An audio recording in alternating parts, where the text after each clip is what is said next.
God, Braun Strowman's the best. Genuinely, and this is going to sound like hyperbole, but he's currently in the same league as The Rock and Stone Cold in their prime. Not in terms of merch or crowd reaction, he's good, but he's not there yet. Rather, big brown, brawny broom snowman is in that league because every single week, he is the thing that we end up talking about. He does instantly iconic, gifable stuff on the 100% reg, whether it's ambulance tossing, death by chair, or putting Kalisto in a bin. Every week he does another new thing, and when was the last time since CM Punk that you felt like that about someone? Strowman's on the run of his career right now, which is why it's so imperative that nothing is done to damage his mystique. Basically, sorry for this. I'm Adam from WhatCulture.com, and here are 10 things WWE want you to forget about Braun Strowman. Number 10, being destroyed by Brock. Well, this is timely. With Braun vs. Brock set to take place at No Mercy at the end of the month, Braun is being positioned as a feasible challenger to the throne upon which sits the Bork like a furious, sweaty killer whale. Considering that this is a money match, and it is, by the way, it's probably not in WWE's best interest to mention what happened at the 2016 Royal Rumble. Basically, it can be summed up like this. Hi Brock, my name's Braun. Very pleased to— Oh Christ, you've eaten my heart! Lesnar decimates Strowman, crunching him to the mat with a wincingly hard-way clothesline that would straight up murder a little snowflake like me. Now that Strowman is laying waste to Brock on Raw, it's probably best to pretend this never happened. Number 9, some of his spots are reruns. As mentioned before, Braun Strowman is a human highlight reel right now and has been ever since he killed James Ellsworth. But it's worth noting that while the stuff like the ambulance tipping is wonderfully original, not everything he's done to make his name has been brand new. The spot where he and Big Show broke the ring with a superplex is actually the third time that's happened. The first being Brock and Big Show on SmackDown in 2003, and the second being Mark Henry versus Big Show on Vengeance in 2011. Basically, Big Show will kill your ring, not like that. Also, that whole ambulance truck spot at Great Balls of Fire, that's the love child of Shane putting Kane in a limo and driving it into a truck, crossed with Hulk Hogan putting The Rock in an ambulance and smashing it with a lorry.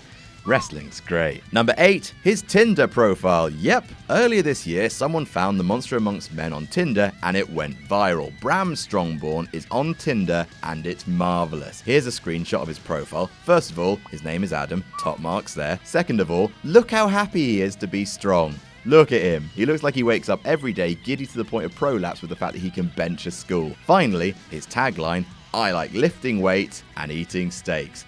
That is adorable, and you know what? I bet he does. I bet he does enjoy both those things. And now, we'll finish with a joke about how you could try and have a one-night stand with Braun Strowman, but it would be difficult. Why? Because after every time, he will text you in all caps, I'm not finished with you. Haha.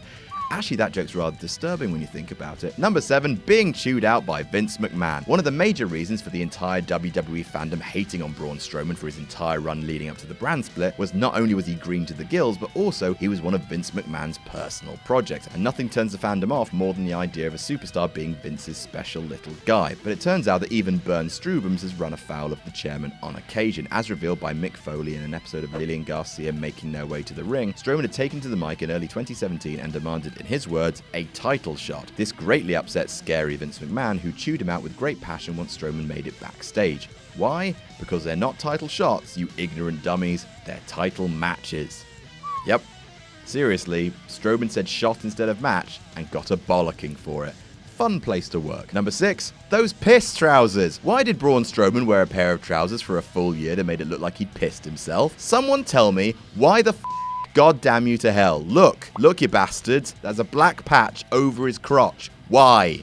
Why the piss trousers? Why would you do this? Number 5, losing clean to Roman. While Braun Strowman may be the best booked character in WWE right now, his journey to the main event of SummerSlam wasn't without bumps on the road. For some mad reason, at Fastlane back in February, WWE had Braun Strowman lose clean to Roman Reigns after having never been pinned or submitted before. On the pay-per-view before WrestleMania, the main show of which Strowman wasn't even booked on. The move was met with widespread derision by the fans, and since Mania, WWE has treated the loss like it never existed. Number 4, The Undertaker refused to work him. Strowman versus Taker would be a hell of a match these days, but when it was first suggested back in early 2016 that Taker's WrestleMania 32 opponent was penciled to be Burp Strubban, the fandom was aghast. Terrible memories of Taker versus Giant Gonzalez came flooding back and everyone was a bit cross. So too was Undertaker, who apparently used his considerable sway to veto that idea because of Strowman's then perceived inability to have anywhere near as good a match as Undertaker's WrestleMania resume would demand. Madly, if the two were set to have a match at Mania 34, it's likely that the fandom would now be more worried about Taker keeping up with Strowman rather than the other way around. Number 3, the Bray days. Aside from a few cursory lines in the build-up to Survivor Series 2016, WWE has entirely scrubbed Braun Strowman's connection with Bray Wyatt from their programming. Perhaps he was actually brainwashed by the Eater of Worlds and WWE daren't mention his name in case he has a full relapse, pisses his trousers again, and digivolves back into a terrible wrestler. Number 2, offending Kurt Angle's ex. Well, this is just silly. Of all the people you want to disrespect in a bar, I'd rank someone who used to be married to your kayfabe boss as pretty high up the list. So the story goes that back in July, in a Nashville bar, Karen Jarrett approached Braun Strowman and asked him for an autograph for her son, to which Strowman reportedly said,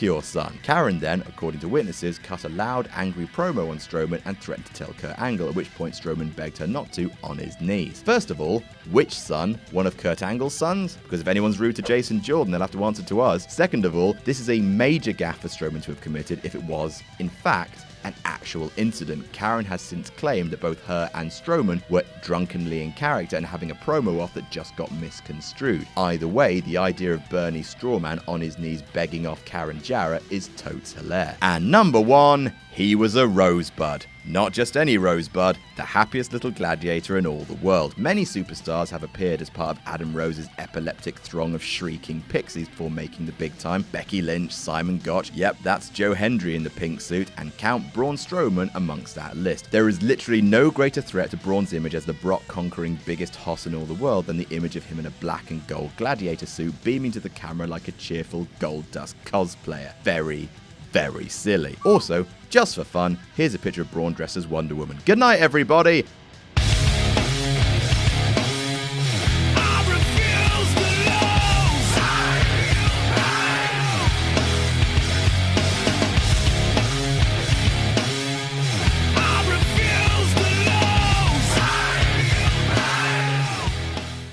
And that's our list. Did we miss any out? Tell us about it in the comments. Don't forget to like, share, and subscribe. You can follow me on Twitter here. I'm Adam from WhatCulture.com, and I'll see you soon.